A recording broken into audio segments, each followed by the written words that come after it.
Tonight on NewsWatch, terror attacks at the Winter Olympics, the growing security concerns as the Sochi Games draw near. Plus, more trouble for Christie. Could new allegations against his administration hurt a possible presidential run? And how Christians in one Russian region are risking their lives to talk about radical Islam in the area. All this and more tonight on NewsWatch. High alert as people from around the globe get ready to head to the Olympics. Good evening. I'm Mark Martin. And I'm Heather Sells. Security fears are spreading as the world prepares for the Winter Olympics in Sochi, Russia. Several top U.S. athletes qualified for the games this weekend, but at least one U.S. senator is warning they shouldn't go. John Waggy has more in tonight's top story. Snowboarding legend Shaun White has a chance for a third gold medal at Sochi, and track star Lolo Jones clinched a spot on the U.S. bobsled team. But Maine Senator Angus King tells CNN the Olympics could be a danger zone for Americans. I would not go, and I don't think I would send my family. The terrorist group behind two recent bombings that killed dozens in the city of Volgograd claims these are the suicide bombers who carried out the attacks. In this video, the Islamists are shown assembling the bombs and traveling to the site of the murders. The group warns it has surprises in store for tourists who come to Sochi, including the possible use of chemical weapons. In the video, which has been removed from YouTube, one of the men says, "If you hold the Olympics, we will make a present on our part for all the Muslim blood that is being innocently spilled around the world." The long and the short of it is that I think Vladimir Putin and the Russian government will be very lucky if they're able to get through the Olympics without an incident. But the Putin government says things are under control. Moscow released its own video showing government forces assaulting a suspected terrorist stronghold in Dagestan. 7 died in the assault. Still, lawmakers are concerned about specific threats to Americans. What we're finding is they're not giving us the full story about what are the threat streams. President Obama will not attend the games, and he's sending gay and lesbian former athletes, including tennis great Billie Jean King, as part of the official U.S. delegation. It's a kind of protest against Russia's policies toward homosexuals. That could further inflame anti-U.S. sentiments in the areas of Muslim unrest. For the athletes, dreams are at stake. For the Russians, prestige. For TV networks, billions of dollars. They all are enticing targets for those in the dream-shattering business. John Waggy, CBN News. And for more on the terror threat out of Russia, we turn now to our terrorism analyst, Eric Stakelbeck, and he joins us now from Washington. Eric, talk a little bit about radical Islam in Russia. Well, Mark, this has been a long-standing problem. Goes back really about 20 years. It really intensified about 20 years ago. Look, in southern Russia, in that Caucasus region, right near where these Sochi Olympics will be held, Mark, we have an Islamist insurgency, radical Islamist in places like Chechnya, Dagestan, Ossetia, in these southern Russian provinces, radical Islamists, many with ties to al-Qaeda. What they want to do is form an Islamic region, an Islamic emirate there in southern Russia, and break away from Mother Russia. So this is a big, big problem, Mark. Look, Russia has fought 2 wars in Chechnya to keep them into the fold, and these guys are bloodthirsty. They're vicious, especially these Chechen terrorists. And again, those al-Qaeda links make this a front not only in Russia, but a front in the global jihad. Eric, a report from NBC News says Russian authorities are on the lookout for 4 so-called black widows. Is this a new phenomenon among terrorists?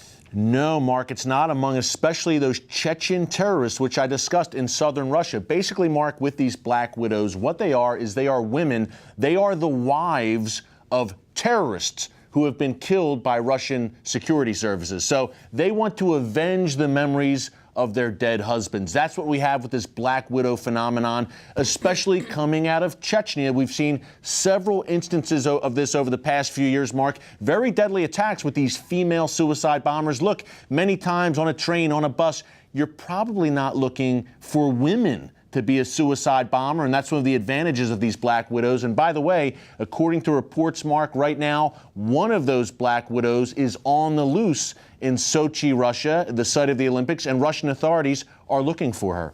Wow. Well, quickly, can Russia effectively protect people visiting the Olympic Games next month? You know, Mark, it's a 1,500-mile square radius security zone, some 40,000 Russian security services, yet still it is going to be very, very difficult. I would be shocked if these militants, Islamist militants in southern Russia, did not try something, and perhaps something big. And the other question here is, will Russian security services work with foreign security services, kind of coordinate and share intelligence information? Okay, Eric, thanks for your insights. Thank you, Mark. And remember, from the latest from Eric, you can check out his weekly show and blog, The Watchman. And you can find both at our website, cbnnews.com.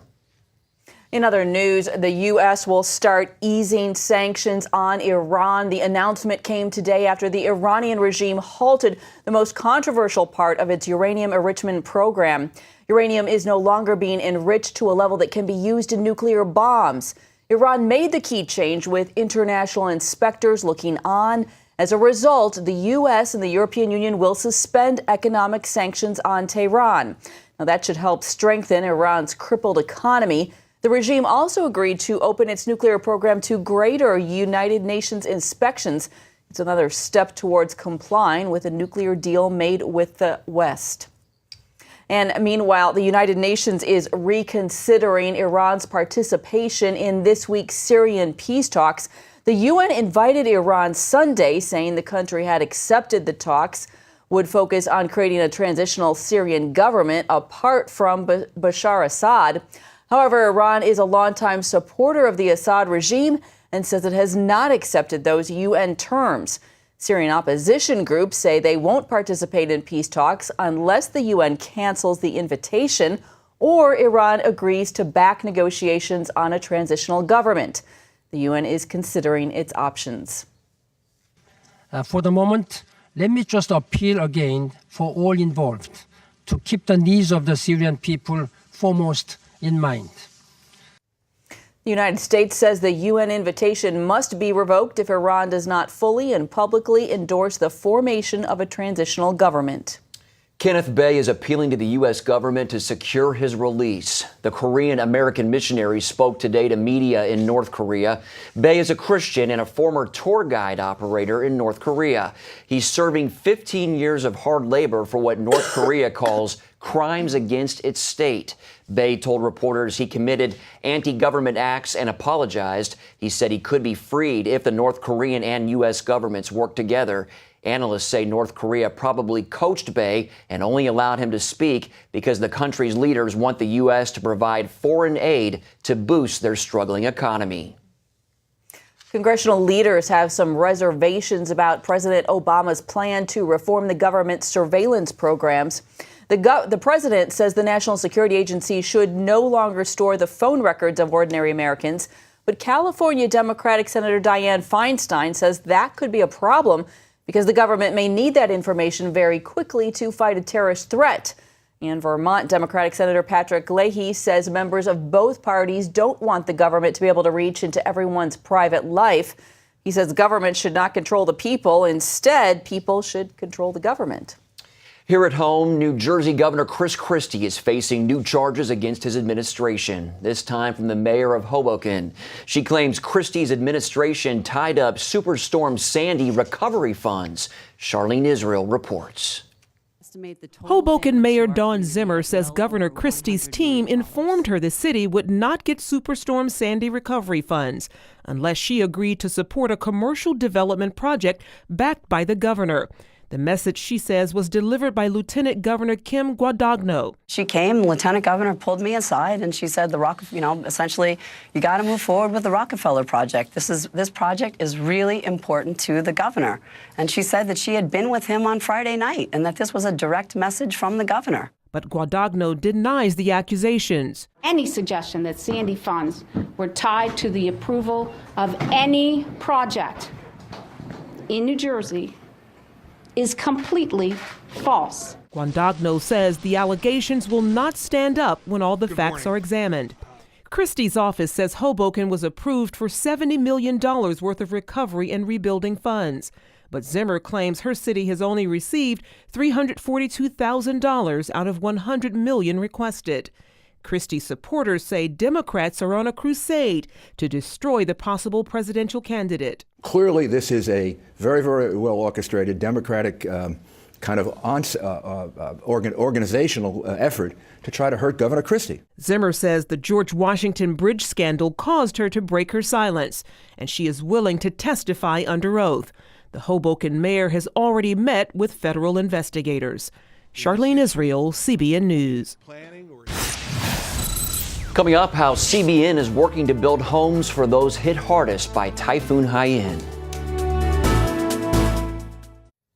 The first typhoon of the new year is leaving a new wave of destruction in the Philippines. Many areas are still recovering from that historic typhoon that hit the nation back in November. And for some, this latest system has set back that recovery. Temporary houses have been destroyed. Tents where families have been living were blown over, and at least 40 people have been killed. The island of Mindanao is expecting the slow-moving storm to linger until Wednesday, causing concern over the threat of flooding. Well, it has been a little over 2 months since Typhoon Haiyan destroyed areas of the Philippines. And for some, that means it's been over 2 months since they've had a place to call home. That's why CBN News disaster relief teams are on the ground. They're working to build homes for those hit hardest by the storm. Lucille Toulousan reports.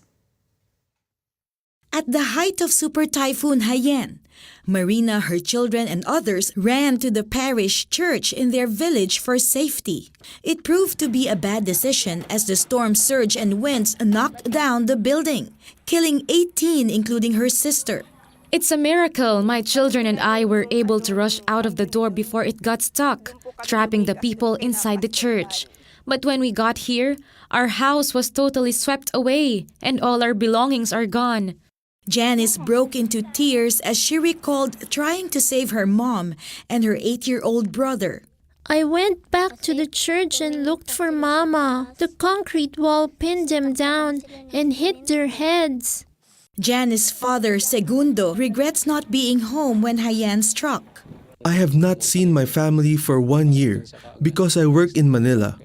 I was really shocked when I heard the news. I am not leaving my other 5 children anymore. I will take care of them, especially now that we live in this temporary shelter. Marina and Segundo are among the thousands of survivors who need houses. CBN Disaster Relief is answering the call. 24 more houses like this one are going to be built in this community alone. And what's nice about this project is that the recipients get to participate by rendering some community service. And this enables them to be more productive and prepares them for CBN's livelihood program for the community. Architect Tim Fisher partnered with CBN to design and build houses that can accommodate 8 people. House owners before who were completely washed out, of course, they were blessed. They were really happy that someone comes from CBN and offers them a house. This was just unexpected for them. They thought they get relief goods and they have to build their own shed. But now we come and building with the community a house. This was completely new for them. The first house was turned over to Marina. Thank you very much, CBN. You are God's instrument. If it were not for your help, we wouldn't know where to take shelter. My husband, who is working abroad, does not know what happened to us. And so this is really a big help. Segundo and his children are also very thankful because their house is next. Thank you very much, CBN. You have given me hope as we start our life again, not only for our family, but for the whole community. CBN Disaster Relief is building more houses in other hard-hit areas, turning these places into communities of hope. Lucille Toulousan, CBN News, Giwan, Samar. Firefighters are making progress against a California wildfire. The Los Angeles County Fire Department says a nearby blaze is almost 80% contained. And while at least 6 homes and 1,700 acres have been destroyed, an iconic cross is still standing tall. The 10 to 12-foot cross sits on top of a mountain peak in the Azusa Mountains. It's visible for miles. And even though much around it has burned, the cross itself seems to be unscathed. For more on the history of the cross, visit our website, cbnnews.com. Up next, CBN News travels to a mosque in Dagestan and meets two Islamic terrorists. Just weeks away from the Olympics, Russian authorities are cracking down on terrorist suspects in southern Russia. In tonight's Focus Report, George Thomas takes a look at the region where violence continues to grow and Christians are working in secret to share the gospel. In a small three-bedroom house on the outskirts of town, Ramza and his wife spend a few quiet moments reading the Bible and praying. I'm not a political person, never have been, never want to be. My focus is on loving people. Speaking on the condition we hide his identity, Ramza is among a handful of Christians secretly sharing the gospel in one of Russia's most dangerous places. I've been arrested many times. I'm constantly watched by the Russian police and radical Islamists, but I will never stop preaching. This is my home. Home is the North Caucasus region. For nearly 2 decades, radical Muslims have fought Russian forces almost daily to take over the region for Islam. Their goal to turn 5 Russian republics, including Chechnya and Dagestan, into one huge Islamic emirate. People of North Caucasus have historically practiced a traditional form of Islam, but that's changed as more people embrace a radical form of Islam. Chechnya was once the epicenter of the Islamist battle. Russia fought 2 brutal wars against Chechen fighters in the 1990s, trying to stop them from Islamizing the province. Yelena Mutsraeva was only a year old when the first war started. As I grew older, I heard stories from my parents of how horrible it was back then. Tens of thousands were killed, hundreds of thousands of Chechens displaced. I remember my parents and I crossing the border to a neighboring province once the bombs started falling. It left the province in ruins. The capital city, Grozny, was decimated. Several years ago, Grozny was described as the most destroyed city in the world. Not anymore. The Russian government has been pouring in billions of dollars, and in fact today Chechnya receives the most money out of all 85 provinces. The evidence is everywhere. Rebuilt streets, walls once riddled with bullet holes are gone. New apartments going up, skyscrapers rising to the skies. I don't think anyone could have imagined the changes happening this fast. And the Kremlin-imposed leader of Chechnya has ruled with an iron fist, cracking down severely on radical Islamists in the province. He has managed to keep them under control, for now. But beneath the surface, Chechens, too scared to talk on camera, speak of a rising anger against the ruling authorities. Jihadists who once fought on these streets of Grozny have now taken the fight to the neighboring province of Dagestan. In May, a female suicide bomber attacked the central square in the capital, injuring dozens. The bombers in Russia are called Black Widows because many are the widows of Islamic radicals killed by security forces. More than a dozen Black Widows have carried out suicide missions since 2000. Back in 1999, a group of radical Muslims attempted to turn Dagestan into an emirate ruled by Islamic Sharia law. The Russian army stepped in and quickly stamped that out. But since then, this province, home to about 2.5 million people, has today some 3,000 mosques and growing. The 2 brothers suspected in the Boston Marathon attacks were born and lived in the North Caucasus before moving to the U.S. In 2012, older brother Tamerlan Tsarnaev spent 6 months here in Dagestan. He made regular visits to this mosque in the capital city. CBN News tried to get an on-camera interview with the imam. He refused. Tamerlan reportedly met 2 known Islamic terrorists at the mosque, both of whom were later killed in shootouts with Russian forces. Investigators have yet to establish if Tamerlan received any training or had any links to known jihadist networks operating in the region. Sasha, another secret Christian believer, lived next door to 2 Islamic insurgents killed during a police raid. We've taken similar precautions to protect his identity. Sasha says he actively shares the gospel with Muslims in the North Caucasus. But it isn't easy. He was twice beaten by Muslims. I always thought God would protect me as his son, but then I understood that if we have the honor to believe in our Savior, then we also have the honor to endure things that he went through in some ways. When we are persecuted and feel physical pressure in our lives, then we in reality start to understand and feel how close God is to us.